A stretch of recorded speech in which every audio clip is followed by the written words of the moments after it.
Hi, this is Patrick. Welcome to my YouTube channel, Pickleball Roadless Travel, Unlocking Pro Secrets.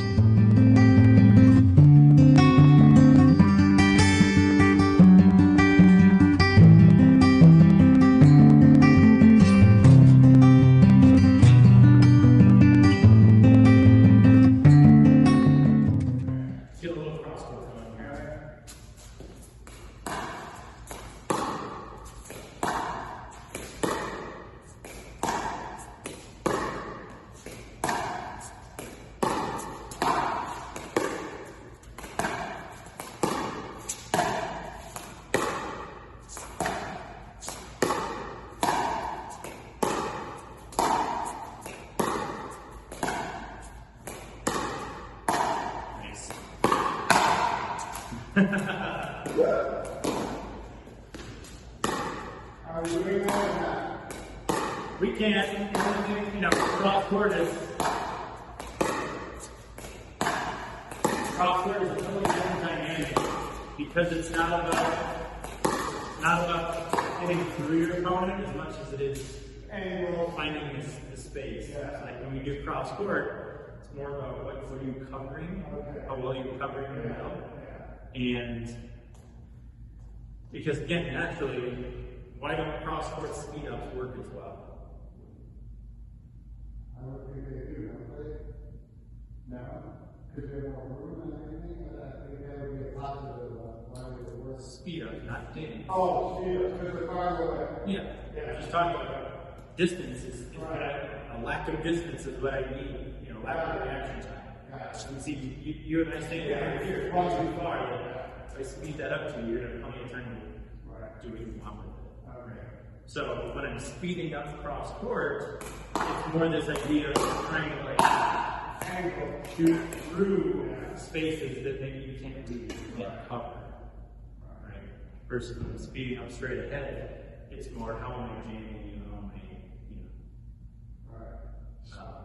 yes. Makes sense? Yeah. Okay. So let's try that out. So you can try to speed up, but again, it's going to be about can you dink well enough to create some openings and then create and then obviously same for you. If you're coverage, making sure you're covering your middle. Yep.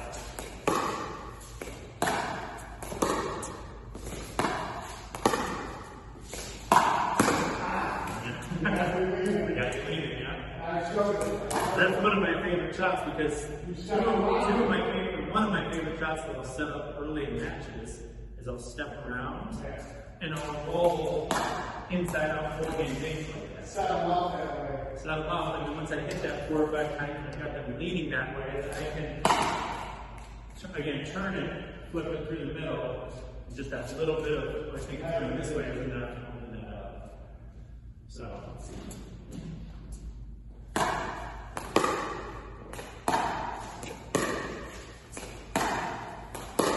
Nice. Okay, good cover that range over to.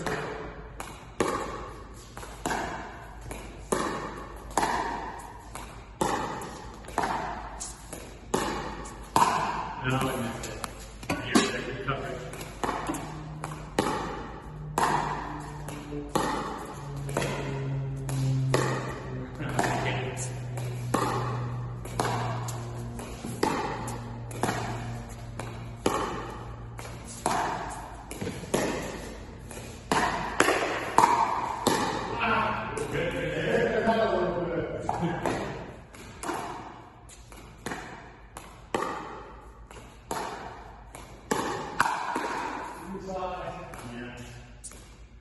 And that's usually sometimes what I'll try to sell in reverse is create this little idea that there's space there. So if I hit a dink and I stand right here, you're going to see this little opening and think, ooh, I can. But then one step in a reach and I'm there to cover it. That's exactly what happened. So.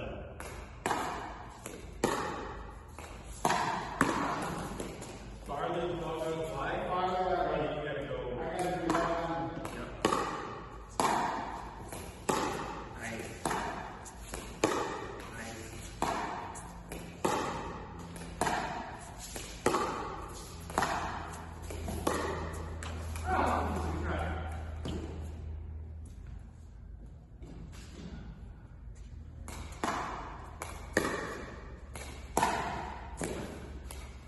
Why we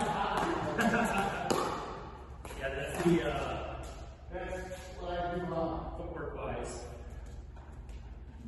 What did we talk about? Remember? I think it was supposed to be fine. Yeah, just taking that outside foot and just moving it. Yeah, you cover quite a bit of ground between this sliding out and the beach. I look pretty well on my things. I don't know why I don't do it here. Yeah.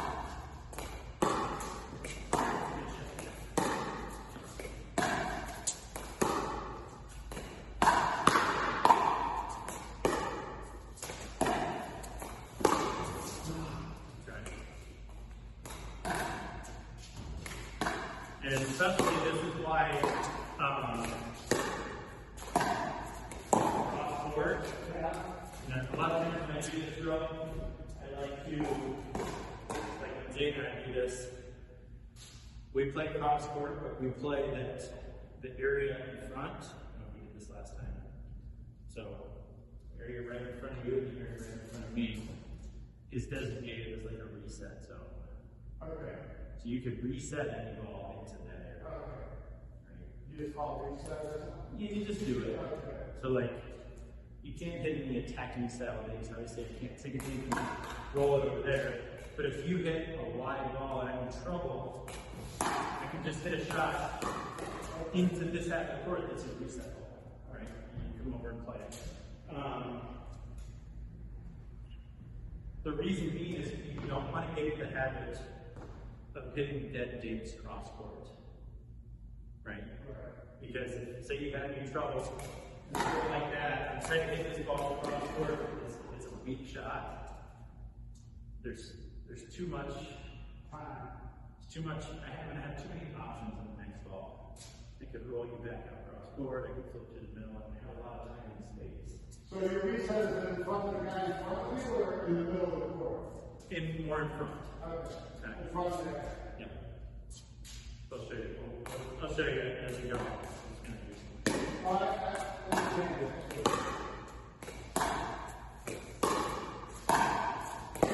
Yeah.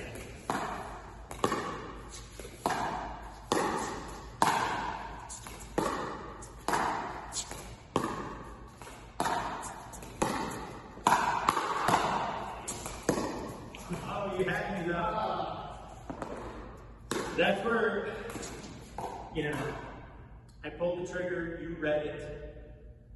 I'd say you just got to be a little More aggressive. Yes. I hit it and I hit it hard. Just really make me pay for that. Unload it. You're hitting it at a pace where I can still kind of counter your counter. That's it. So that was the one you wanted to hit, you just left it hot. Too hot. Location-wise, that's where you wanted it. All over fire. Yep.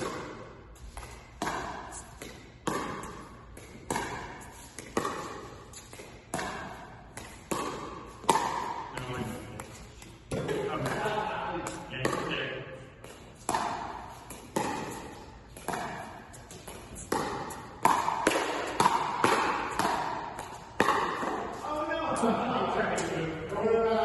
shot.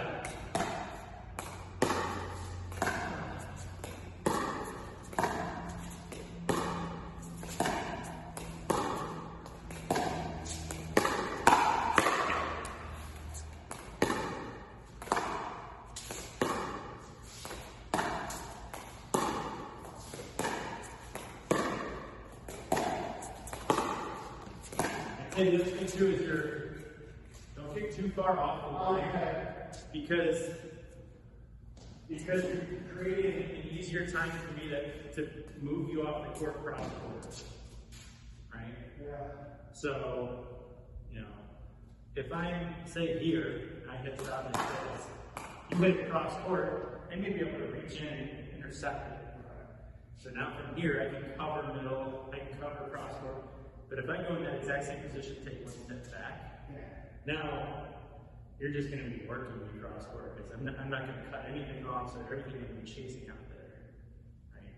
So, as the cross court person, typically there's enough distance built in for you to react to a fastball, and you've got to maintain a little more line pressure. So you potentially cut off all the crosses of your path. Make sense? Come on. Line up in here. Now if I go across, you can really cut that off. Whereas if you step back, you can't do it.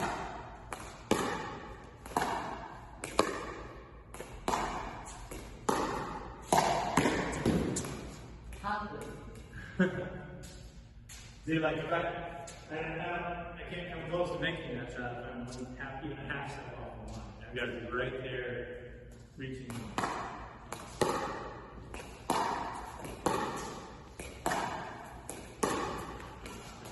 Nice.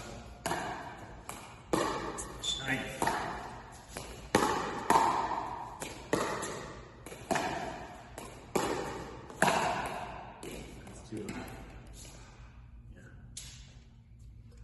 I think it's all looking pretty good, though, all things considered. I'm learning a lot, and it's going to be repetition and putting it into practice, and the step back on when two people are thinking cross court and say you're this guy here, you take a step back so that he can't attack you like right off the. So if their guys over at the far end and your partner's over here and they're dinking cross court back and forth. If you're this guy, you take a slight step back. So, because normally they're going to try to attack your body, right? Again, it depends on, I'm kind of looking at who's in control of the rally. Again, it's about, got it. It's about personnel. It's about, if he's on defense. Yeah, if I'm playing if my partner I know is a really good cross-court dinker, and they're sitting here knifing dinks, and the other person's kind of like on their heels, and I can tell my partner's like in control. I'm going to stay in there because I know I may get a look at a pop-up or something. Right. But if it's the reverse, right. If that other person's really like moving my partner and they're kind of, I can tell they're on defense, then I may come back a step, But it's all it's all personnel too, because it's like, depends on who I'm playing. You get to a certain level and it's like you can't just play, a lot of the generalities that we hear about in pickleball of like, hit this shot in this situation. Right. I'd say they're more, they're good to follow in general, but it's like. You can't be that predictable. Right. Yeah. And everybody you play with and against has different strengths and weaknesses, so you can't really go in with just general strategies. Yeah, right. Learn to tailor them a little more. All right, let's get into that transition to what you said you wanted to spend all the time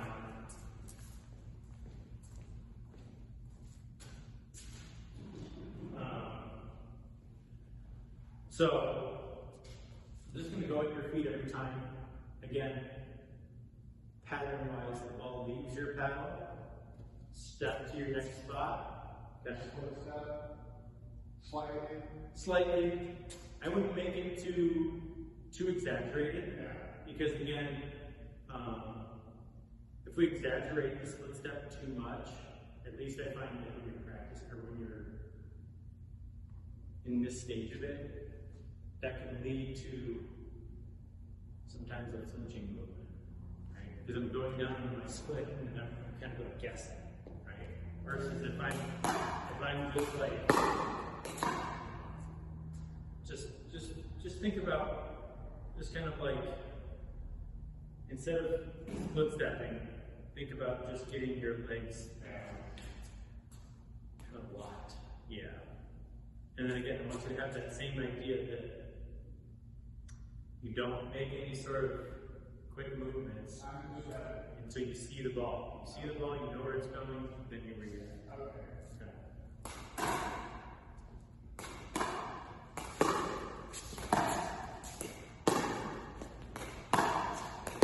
Good. Yep. And that. Right before you hit that, stance back. right before you hit again, sit and think back. Okay. Really stabilize the body position for the execution of the shot. Okay. And then again, once it leaves your paddle, then you can kind of stand up, relax, take the next movement step. Get solid, ball's coming, sink, execute. That's how you do that. Good. Yeah, good. That's good though, I like that. Yeah, again. Yep. Good. Yep. Good. Yep. Okay, good. Off that ball. Pick the one behind you. Yeah, here we go.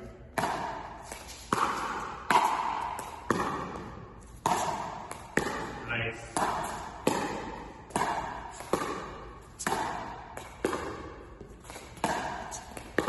Good. Good. Yep. Yep. Good. I was being a little forward. A little bit, yeah. That's especially when that think back is important because when we're moving forward, we've got this forward tilt to the body, right? Yeah. If you don't do something actively, you kind of stop that. And what happens is we stop, our upper body keeps going, and now we're again trying to hit, kind of falling out over the toes. So I'm very conscious when I move in, then I move forward to the ball, and the last movement I make before I get there is to again sit back and settle all that momentum.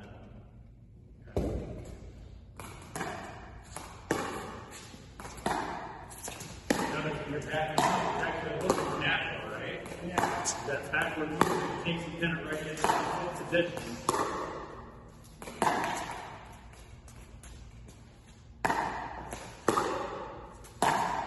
There you go, that's better. Nice. Good. Good.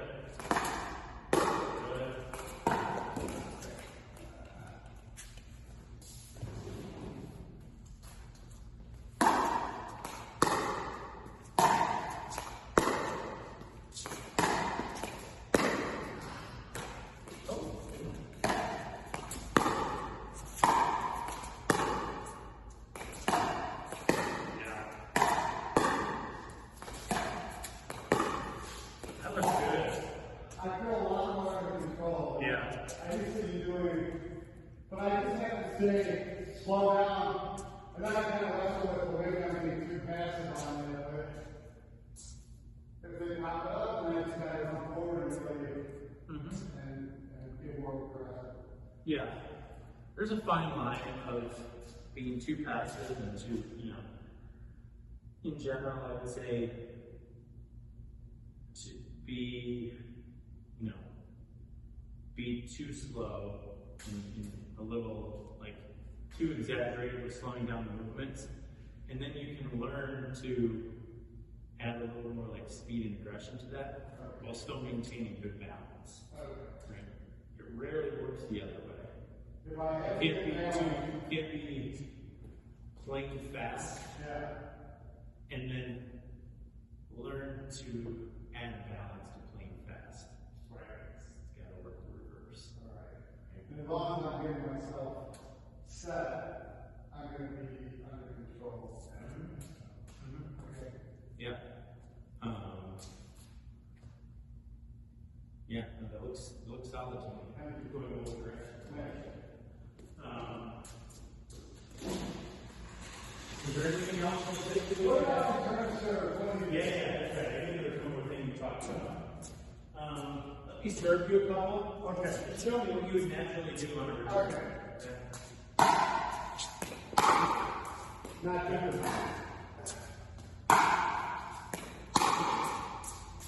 Okay, good. Sorry, pick those couple of balls out. You step back under those. Here we go. Give me a couple more.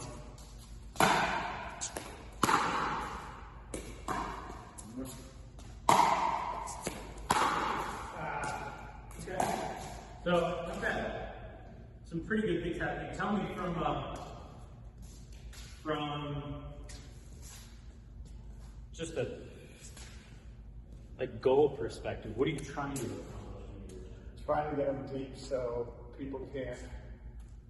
I used to float those, and they'd be too high, and then somebody would really get forced. You could just, really tee off on them, and so the guy I'm playing with, I don't think he's the greatest blocker in the world. And so I'm trying to keep him a little bit lower, but I still want him to float because I want to be able to get up to the net. Yeah. So, yeah, I would say,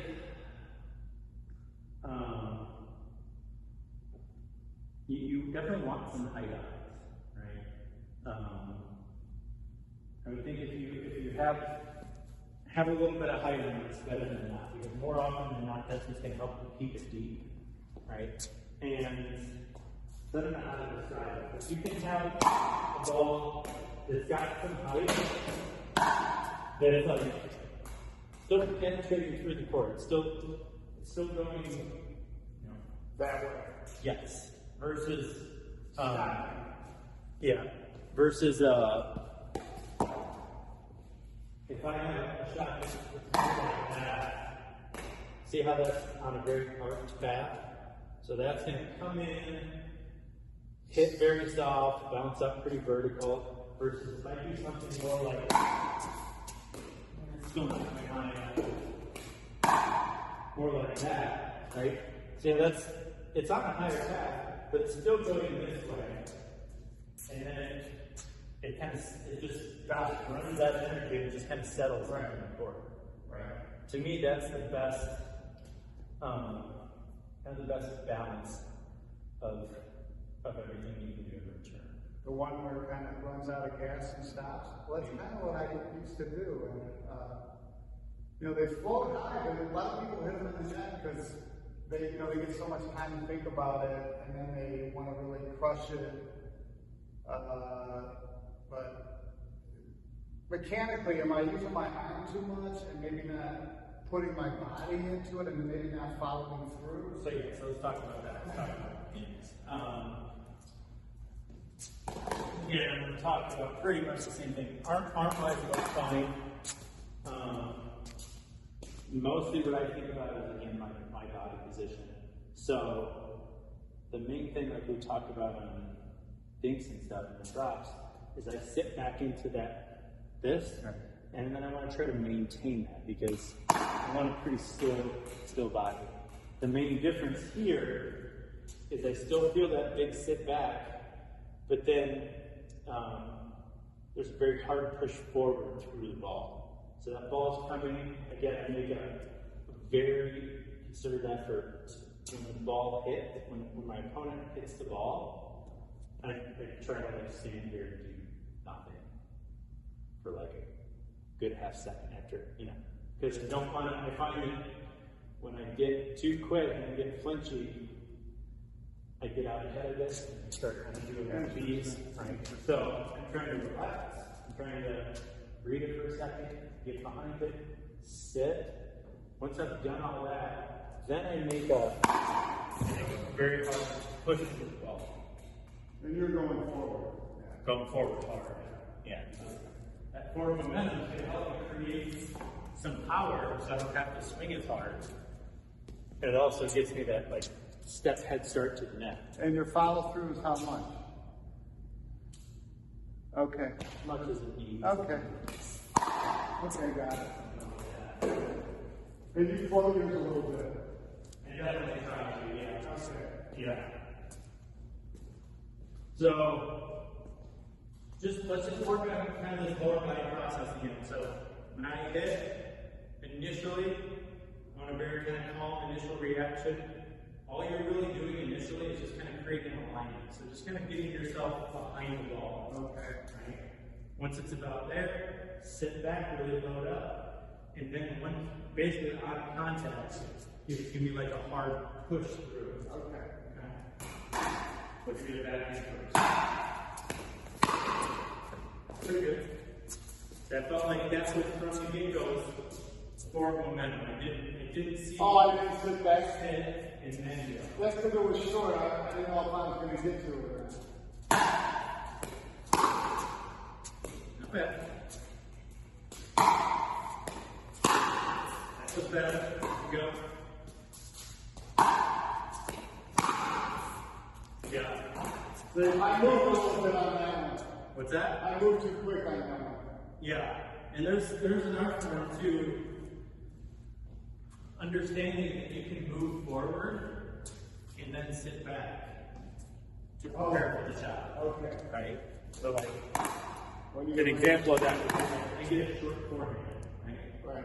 One of the most common mistakes is people hit things in metal and like this and not up. Why did I do that? Because they're moving, they're running hard, they're not still, right? Like, I never sat back, so I just ran through the ball, which basically has my upper body tilted forward, and I can't create any lift. so it's the same as all the other So shit. now if I hit that shot, it'll just watch. It's gonna kind of look like I'm running through it, but if I go like, right before I hit, I didn't stop, but I settled. Got this foot, got my body kind of behind my front foot. And that's got to create shape on that shot because I'm keeping this right to create some lift, as opposed to just running that way, where my upper body is in front of me the whole way. On the nice shots, you had your chest up, you were, yeah. So that's the feeling of moving forward, but sitting back all at the same time. Doing this, and then I do this. That kind of makes sense. So you kind of get the same thing here. Don't feel like you can't move forward. If I give you a short ball, you could move in, still load right before you hit, still kind of load and then go forward. All right, let's see if I can do it like you.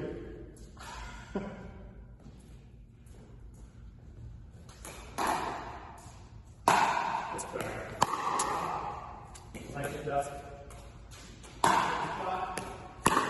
There you go. So it's a little more level. It's a little archy and loopy, I'd say. Okay. Go a little more level through this swing. Yes. See how that's got tight, but it's more forward. It's not this. That felt so good, actually. That's it. That's better.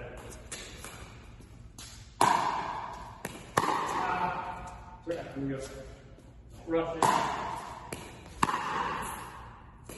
Here we go.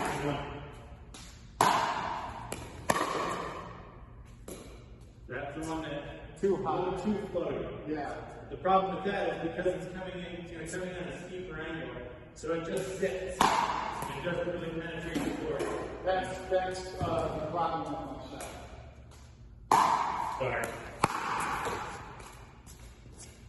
You can have the best of both worlds. You can have it high, but still really moving forward through the court. Get down. That's the one you want. There it is.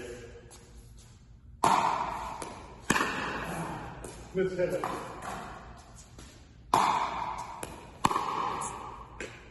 So typically, as far as swing path goes,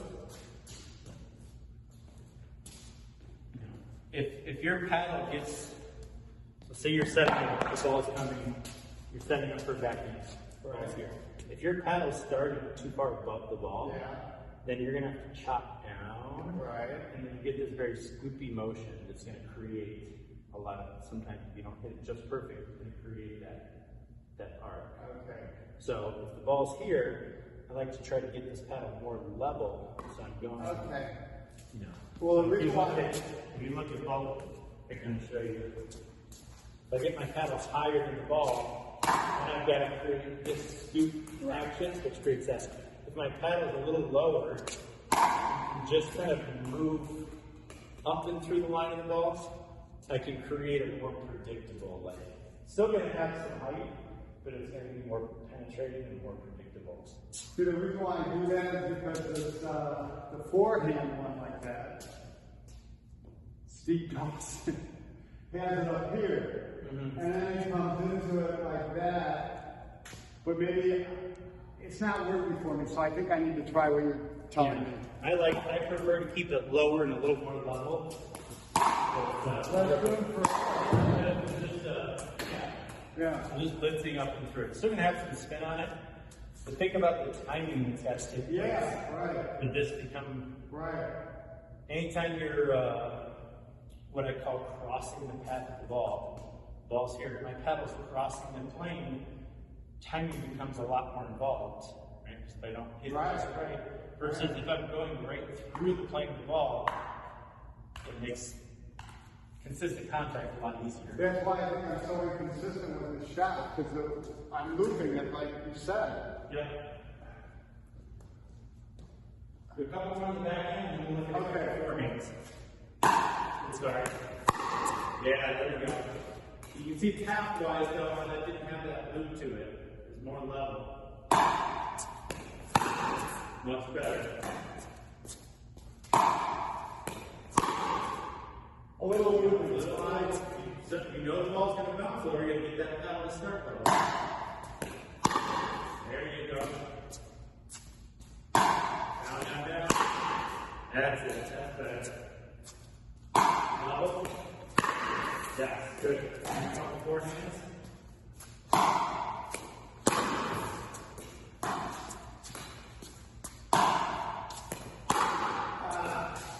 That was a good start. Just finish a little higher. Okay. A little higher carry. Yes.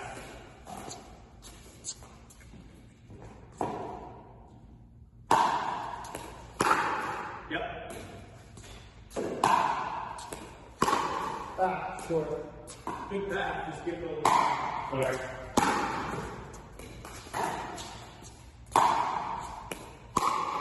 There you go. Oh, I like it. Yeah, that's a much more predictable ball shape. I really like it. I mean, I get a feeling when I'm doing this that I'm just starting to press the ball and I'm just using my finish to kind of carry it up now, right? As opposed to training. Yeah. This big topping action. And it is floating. I mean, it's you know, Floating, but it's floating and concentrating at the same time, right? It's not what I would call. yeah.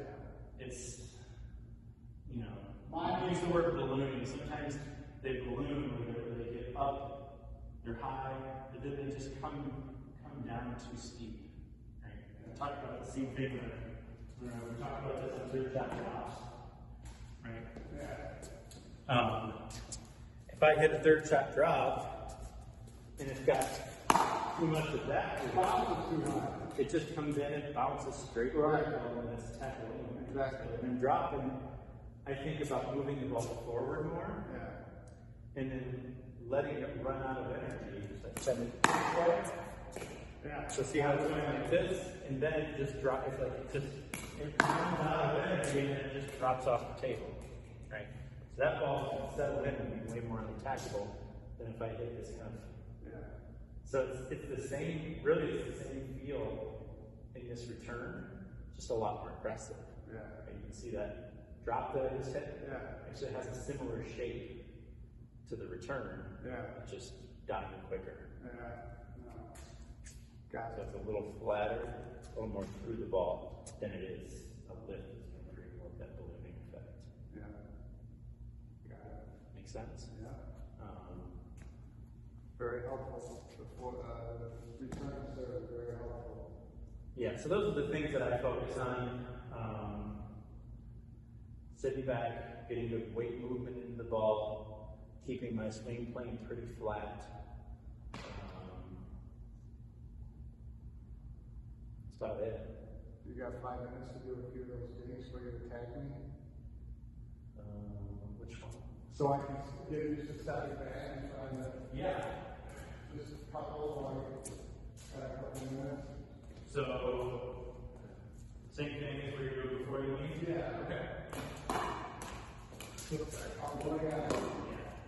Right.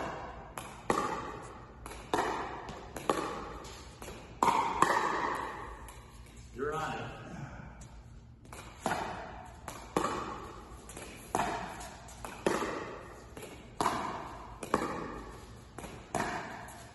Yeah, good spot.